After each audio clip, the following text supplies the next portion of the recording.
Bună ziua, dragii mei, dragele mele! Bine v-am regăsit astăzi la un nou video, aici cu mine, un nou video altfel, așa cum v-am bine obișnuit în ultima perioadă de timp, în ultimele câteva zile. Dragii mei, dragele mele, nu știu cum a fost pentru voi această zi de 3 iunie, dar pentru mine a fost foarte intensă. Intensă în toate sensurile posibile. Da, în sensul că am avut o zi destul de agitată, am avut o zi ocupată, o zi cu de toate, aș putea să spun. O zi cu tot felul de energii cu care sunt obișnuită din ce în ce mai mult în ultimele zile și, bineînțeles, vreau să vă spun un singur lucru cu care nu pot să fiu pe care nu pot să-l înțeleg, da, în legătură cu ceea ce se întâmplă în realitatea mea imediată, în fiecare zi, începând de dimineață. Da, este o cioară care croncănește aici, în apropierea mea. Măi, dar croncănește de dimineață de la prima oră și pe parcursul întregii zile nu știu ce i-a făcut, cine i-a făcut, i-a distrus cuibul, i-a luat cu puii, nu știu ce i-a făcut, dar mă nebunește de creier această cioară. Da, nu că asta ca să fie așa, pe deasupra, știi? Pe deasupra la ceea ce se întâmplă oricum pentru toată lumea, pentru că simt că suntem într-o perioadă mai agitată, într-o perioadă mai stresantă pentru mulți dintre noi. Fiecare aleargă încolo, încoace, nu mai știm după ce să alergăm și ce să facem mai repede, dragii mei, dar până una alta eu am zis să mă ocup în acest videoclip de o temă destul de interesantă și având în vedere această agitație și acest stres pe care îl simt și eu în ultima perioadă și pe care cred că și voi îl simțiți, din păcate, să fie un shift, să fie tot felul de energii care se descarcă în univers, nu știu despre ce este vorba, dar clar se întâmplă ceva. Pe mine nu mă mai miră nimic, pentru că dacă stau să mă gândesc foarte bine, cam așa era și în primăvara anului trecut și cam așa se întâmplă în fiecare primăvară. Dar este această etapă de tranziție, oamenii se pregătesc pentru vară, vara aceasta care trece atât de repede și bineînțeles că, mai ales aici în zona asta unde stau eu, oamenii fac tot felul de pregăteli de sezon, da? Se pregătesc, fac curățenie, fie cei care au firme, afaceri și așa mai departe, vă dați seama, trebuie să pună toate lucrurile la punct și este așa o vânzoleală, este un dute vino și o agitație crescândă și un stres din ăsta nenecesar, spun eu. Și bineînțeles, la toate astea se adaugă faptul că, exact ce spuneam și în edițiile trecute ale acestor videoclipuri, da, intervin acei bătrânei din jurul nostru, acele ființe nevinovate până la urmă, care stau așa pe lângă noi, bătrânei sau mai puțin bătrânei, nu contează, care pur și simplu stau pe la garduri și ne urmăresc, dragii mei, dragile mele. De ce fac asta aceste persoane? Nu știu, dar trebuie să fie tot timpul cu ochii pe noi, să spună, ia uite, acum a făcut aia, acum se duce acolo, acum la muncă cu tine, acum hai, face aia. Adică, știi, stau numai așa cu ochii pe noi ca pe butelie și noi îi vedem și îi auzim și zici, Doamne, iartă-mă, adică nu știu dacă tema pe care mi-am ales-o pentru astăzi, pentru că nu v-am spus-o încă, are legătură cu ce se întâmplă în continuare, dar stați să vedeți cum va fi în vară, da? Pentru că acum asta nu e nimic ca faptul că te bârfesc și te văd și te coclesc pe la garduri. Dar să vedeți cum va fi în vară, când vor veni și turiștii sau cunoștințele și așa mai departe și se adună în grupuri și încep și râd și hihotesc și ha ha ha ha ha ha, uite pe Cutărescu, ia uite pe Cutărica, ia uite, he, tot așa a rămas, aoleu, vai de ea sau vai de el. Vi se întâmplă aceste lucruri, dragii mei? Sunt scenarii cunoscute vouă? Cred că mulți dintre voi vă recunoașteți, din păcate, în aceste scenarii și nu mai aduc niciun semnal de alarmă, pentru că este pur și simplu o discuție liberă, dar este o discuție în primul rând cu mine însămi, ca să-mi clarific puțin gândurile și să fiu sigură că n-am luat-o pe arătură. Da, tema discuției de astăzi, dragii mei, dragele mele, și bineînțeles sunteți liberi să-mi lăsați comentarii, da, pentru că la un moment dat voi intra și în acele comentarii și le voi vedea. Ce credeți despre următoarea temă? Dacă simți că trăiești în rai, ai dreptate sau este din vina ta, Iar dacă simți că trăiești în iad, din nou este vina ta. Oare așa o fi? Așa o fi cu această zicală? Este o zicală pe care am împrumutat-o, o zicală. Este o concluzie la care au ajuns, bineînțeles, terapeuții, psihologii și mai ales spiritualii noștri de pe acest pământ. Dar, dragii mei, dragele mele, dincolo de ceea ce spune această vorbă, eu încep să fiu din ce în ce mai nu de acord, mai în dezacord, ca să zic așa, cu aceste zicale în care credeam și eu odinioară. Da? De ce credeam odinioară? Pentru că făceam parte din aceeași lume din care probabil mulți dintre voi faceți parte încă. Este această lume în care suntem obișnuiți să fim, să fim cu capul plecat, dragii mei, dragile mele, adică să îți aloci energia pentru elite, da? Așa numitele elite sociale, așa numiții bine văzuți ai societății noastre, că e, nu știu, nu vreau să dau exemple pentru că aș părea cine știe cum, dar sunt tot felul de grupuri care se formează în jurul nostru și care se cred mai presus decât noi. De ce? Pentru că pur și simplu pot să vorbească despre o persoană cum ești tu, da? Și bineînțeles, acest lucru pentru ei este extrem de important și extrem de interesant. Pe mine mă amuză, cel mult mă amuză aceste lucruri. Am spus în ultima perioadă, deja nu mai pot să gust aceste situații, mi se par așa de anoste și sunt atât de sictirită și de sătulă de ele că nu le mai pot înghiți și nici nu le mai pot gestiona și nici nu mai vreau să le gestionez. Da, dragii mei, haideți să vedem câtă dreptate oare are acest dicton spiritual, să-i spunem, dacă trăiești în rai, dacă simți că trăiești în rai, ai dreptate, iar dacă simți că trăiești în iad, din nou ai dreptate, pentru că este doar responsabilitatea ta, este doar vina ta. Sunt curioasă, dragii mei, dragile mele, cam ce ați avea voi de spus în legătură cu acest dicton, această concluzie a multora dintre gânditorii acestor vremuri sau ale vremurilor trecute, pentru că este un dicton destul de vechi, aș putea să spun, are ceva ani. Da, nu știu cât de în măsură suntem noi să decidem dacă trăim în rai sau în iad. Cert este că pentru fiecare dintre noi există momente și momente în viață, da?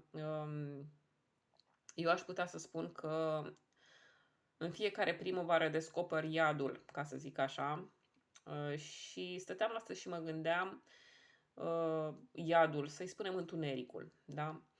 Deși afară este atât de lumină și atât de soare, întunericul acesta care ne face să ne gândim la tot felul de idei și tot felul de sentimente nocive, sentimente toxice, da, în legătură cu tot ceea ce ne înconjoară și toți acești oameni curioși din calea afară în ceea ce ne privește, da, de parcă noi am fi cine știe cine și ei, nu știu, chiar mă gândeam la treaba asta, de ce se întâmplă așa, adică de ce unii parcă sunt ocupați tot timpul, gen eu, da? Eu îmi fac tot timpul de lucru, iar alții nu au altceva mai bun de făcut decât să-i urmărească pe ceilalți. Păi nu știu, cred că ne împărțim din acest punct de vedere în două clase. Unii care fac și unii care stau și se uită. Și nu că stau și se uită, dar critică. Da, pe de o parte. Pe de altă parte, poate că se întâmplă așa, stăteam și mă gândeam, pentru că exact din același motiv din care a apărut televiziunea pe această lume, da? De ce a apărut televiziunea? De ce ne încântă televizorul? Pe mine nu mă încântă, nu mă mai încântă de zeci de ani de zile.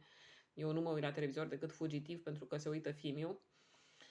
Și sunt, cum să zic, sunt silită de situația de a avea un copil care este atras de vocile de acolo și de reclamele de acolo, dar altfel mie nu mi-ar trebui televizor în casă, Doamne ferește. Da, deci spuneam, probabil că este din cauza faptului că avem televiziune și că a apărut această funcție a televiziunii care ne face să ne accesăm această hipnoza noastră, da? Pentru că dorința noastră de a fi hipnotizați de o realitate în care credem sau credem mai puțin, da? Există. Și da, în anumite momente cu toții tindem să privim la televizor, fie că este un film, fie că este o emisiune care ne interesează, fie că este o reclamă. Da, probabil că mulți dintre voi vă recunoașteți în acest scenariu, veți spune unii dintre voi, va, nu-mi trebuie televizor, politică, războaie, știri proaste și așa mai departe, nu vreau să aud așa ceva pentru că viața mea trebuie să fie cât mai pozitivă. Da, într-adevăr, aveți mare dreptate, iar ceilalți, bineînțeles, veți spune că, da, îmi place să mă uit la televizor, îmi place pentru că mă destinde, pentru că mă face să mai văd și alte realități din jurul meu și mă mai scoate puțin din realitatea mea. Da, tind să dau amândurora dreptate, amândurora clase dreptate, dragii mei, nu am nimic cu nimeni. Doar că îmi mențin părerea, eu nu am ce să privesc la televizor. Bine, aproape că nici pe... Ce-mi place mie cu rețelele de socializare, cu YouTube-ul în general, este că oferă atâtea perspective noi, atâtea perspective variate și descoper foarte mulți oameni interesanți. Da? Pe când la televizor nu mi se pare nimic interesant. Totul este, cum să zic, perimat din punctul meu de vedere, pentru că sunt deja niște claseme, ca să zic așa, niște claseme de oameni și de situații care ni se prezintă, ni se servesc așa pe tavă la televizor, care sunt deja depășite de ere. Exact ce spuneam în legătură cu, cu școala și cu învățământul din ziua de astăzi, care sunt cu totul perimate și cu totul expirate, cam așa este și cu ceea ce se întâmplă la televizor, da? Aceleași situații, aceiași oameni și așa mai departe, numai că sunt cu fețe diferite. Da, dragii mei, să ajungem la o concluzie în legătură cu această situație. Da, dintr-un punct de vedere aș putea să spun că de cele mai multe ori raiul meu sunt eu, da, pentru că aleg să-mi încep viața, să-mi încep ziua frumos, aleg să fiu liniștită cu mine și cu cei din jurul meu, aleg să fac lucrurile care mi se pare că sunt importante de făcut pentru mine sau să-mi duc la împlinire măcar micile responsabilități pe care le am peste zi. Bineînțeles că de multe ori rămân în urmă cu anumite lucruri pe care le-am de făcut în legătură cu realitatea mea, da? De exemplu, în ultima perioadă, să zic că am rămas în urmă cu făcutul curățeniei, da? Curățenia de primăvară care s-a extins în vară, da. Ce să zic, nu prea am avut timp de așa ceva și în ultimele zile nu am avut nici pornirea necesară, nici sufletul, ca să zic așa, să fac asta, dar trebuie să-mi iau sufletul în dinți, ca să zic așa, în următoarele zile și să fac și asta. Pentru că nu am de făcut mare lucru, trebuie să fac doar câteva mișcări prin casă. Da, trebuie doar să găsesc resursele, ca să zic așa, fizice, emoționale, psihice și de timp de care am nevoie pentru a face acest lucru. Sunt sigură că îl voi face la momentul respectiv și la momentul potrivit. Da, așadar spuneam, este raiul meu pentru că eu aleg să trăiesc într-o situație pozitivă, într-o realitate pozitivă, pentru că eu mi-aleg gândurile, pentru că eu și doar eu mi-aleg sentimentele și nu o să vină nimeni din exterior, indiferent cine se perindă pe lângă mine și câte gânduri ar încerca să-mi inducă în subconștientul meu că du-te la nebuni, că chem poliția. Asta e cea mai de șoc. Că da, și vreau să spun că situația asta cu gândurile astea care vin din exterior și care ți se induc ție în subconștient, da? Dorința asta de a te controla cu totul, da? Asta se periclitează încă din familie, da? Adică începe din familie. Lui tata sau lui mama, dacă nu-i convine ceva la mine, te duc la nebuni, ești așa și așa, nu te interesează decât de tine, nu vezi că trebuie făcut aia și aia și aia, nu vezi copilul ăsta că este nu știu cum și nu știu cum.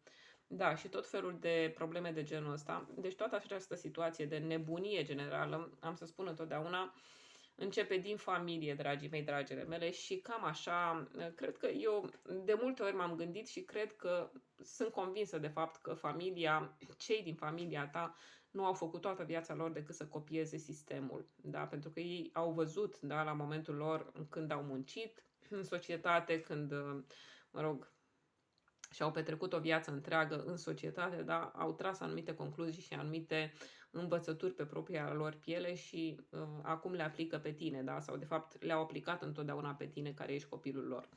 Da, nu știu dacă avem de ce să-i judecăm pe acești oameni, dar nici să le plângem de milă acum, da, pentru că sunt oameni în toată firea și pot să gândească singuri. Până la urmă, nu cred că ești tu sau sunt eu aici singura gânditoare sau singurul gânditor de pe acest pământ. Nu, cu toții aveți minți descuiate sau sunteți pe cale să vă descuiați din ce în ce mai mult și cred că cu toții suntem datori să creăm o viață cât mai liniștită și frumoasă aici pe pământ, da? Și să nu mai încercăm să ne dăm atât cu presupusul în legătură cu viața celorlalți, pentru că nu avem nici în clinici în mânecă cu ei. Da, nu știu, eu n-am făcut niciodată asta și cred că mulți sunt în asentimentul meu, da. Poate prin aceste videoclipuri pe care le trasez aici, altfel pe acest canal, dragii mei, dragele mele, nu fac altceva decât să creez o comunitate și mai strâns închegată în jurul acestui canal Tarot Divin. Și da, într-adevăr, să vă semnalez anumite subiecte de interes și anumite subiecte de discuție și de, cum să zic, de gândit, care vă dau gând de gândit tuturor, sunt convinsă. Și n-am ajuns încă cu discuția la iad, da? Spuneam, dacă ești iadul tău sau dacă te gândești că viața ta este un iad, este doar vina ta din nou. De ce am putea considera, dragii mei, dragele mele, că viața noastră este un iad? Păi pur și simplu vine totul din dezacordul acesta care se creează la un moment dat între tine și lumea din jurul tău, pentru că până la urmă se spune clar și cred că așa este, noi ne determinăm realitatea, da, într-un grad mai mic sau mai mare, da? Practic, realitatea ta reclamă ceea ce este în interiorul tău, ceea ce tu ai în interior, da? Așadar, dacă vei simți la un moment dat că toată lumea este împotriva ta, vei simți că acest stres extraordinar de mare care se răsfrânge asupra ta, ei bine, dragii mei, dragile mele, toate acestea se întâmplă clar din cauza unui dezechilibru care are loc în interiorul tău și acest dezechilibru vine din faptul că tu refuzi această lume din jurul tău, refuzi să te mai pui în acord cu ei sau, mă rog, cu ele.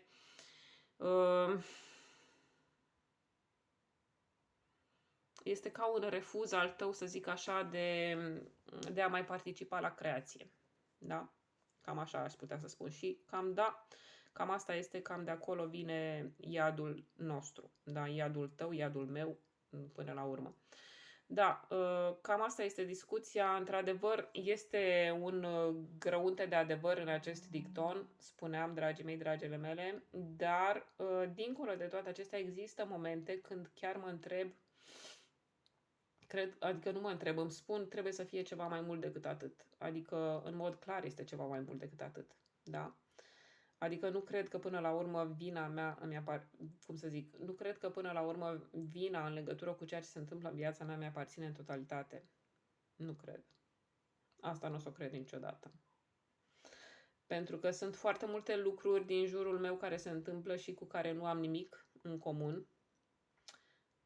Nu mă recunosc în ele și chiar aș putea să spun de multe ori că mă dau peste cap de multe ori ca să fie totul bine și cu cât mă dau mai mult peste cap, cu atât creez și mai multă dezordine. Și atunci îmi dau seama, ok, mai bine să nu mai dau atenție acestor lucruri sau acestor oameni din jurul meu pentru că creez și mai mult dezechilibru în interiorul meu și în viața mea. Și până la urmă, cine sunt eu să mă deranjeze acești oameni sau aceste situații, da? Pur și simplu nu mai văd. Îmi închid ochii, îmi închid urechile, da, și nu mai sunt, nu mai recepționez, nu mai sunt, pur și simplu nu mai sunt acolo. Da, nu știu dacă este cea mai plauzibilă situație în care te-ai putea pune sau cel mai plauzibil răspuns pe care să-l acorzi situațiilor deranjante din viața ta, dar eu așa acționez pentru că altceva mai bun nu știu ce să fac. Dacă știți voi o situație mai bună, un comportament mai bun pe care puteți să-l alegeți în asemenea situații, puteți să mi-l exemplificați și mie. O să le citesc comentariile voastre cu atenție. Da,